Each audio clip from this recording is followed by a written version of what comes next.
इस प्रकार इस ज्ञान को हमने समझना है। तो राज्य क्रमता राम की रजा धरे जो शीस, उस परमात्मा की रजा में राजी रहे। चाहे हमने या वर्तमान में वो कितना ही नुकसान नजर आवे, चाहे हमने कितना ही बुरा होता नजर आता है, लेकिन परमात्मा के चरणों में आने के बाद हमारा बुरा हो ही नहीं सकता। हाँ, ये हमारी सोच है, बालक सोच है हमारी, हम उसको गलत मान लेते हैं। उसके लिए हमें इस ज्ञान को दृढ़ता के साथ स्वीकार करना होगा, तब हम परमात्मा प्राप्ति करेंगे। अब हम क्या बताना चाह रहे थे आपको कि जैसे हम सुना करते थे ब्रह्मा विष्णु महेश, ये सर्वशक्तिमान श्री विष्णु जी, श्री शिव जी, और फिर बहुत से उदाहरण भी सुना करते थे कि जैसे एक राक्षस था जो ना श्री विष्णु जी से मर रहा था। एक मधु और कैटब नाम के दो राक्षस थे। भगवान विष्णु ने 5000 वर्ष तक उनसे युद्ध किया। श्रीमद देवी भागवत महापुराण तीसरे स्कंद में वर्णन है। और वो 5000 वर्ष तक भगवान विष्णु से वो राक्षस नहीं मरे। फिर देवी दुर्गा ने अपने कटाक्ष से, अर्थात अपने एक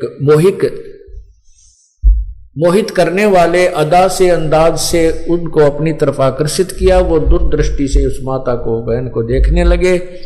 जब श्री विष्णु जी ने उन्हें मार डाला। एक राक्षस था, वो किसी से नहीं मर रहा था। भगवान विष्णु से कहा गया कि वो देवताओं से नहीं मर रहा था। वो पता चला, किसी ने बताया कि उसकी पत्नी धर्म पतिव्रता स्त्री है, इसलिए ये किसी से नहीं मर रहा है राक्षस। इसकी पत्नी का पतिव्रता धर्म नष्ट किया जाए तब ये राक्षस मरेगा, विष्णु पुराण में लिखा है। तो कहते हैं फिर वो भगवान विष्णु जी को यह कार्य सौंपा गया। भगवान विष्णु ने उस राक्षस का रूप बना करके उस स्त्री के, उसकी पत्नी के साथ मिलन किया। उसके बाद वो राक्षस मरा, उसका पतिव्रता धर्म खंड कर दिया। अब ये विचार करने की बात है कि समर्थ जो थे, अगर वो श्री ब्रह्मा विष्णु महेश जी समर्थ होते तो ये राक्षस लोग इनके आड़े नहीं आ सकते थे। इस तरह के जो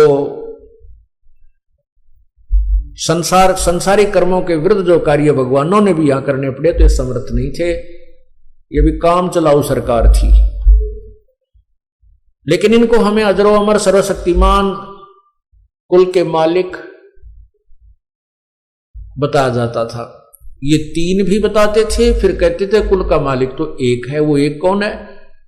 फिर वहां फिर आकर कहते थे विष्णु ही सर्वशक्तिमान है, जो विष्णु जी में विशेष श्रद्धा रखता था।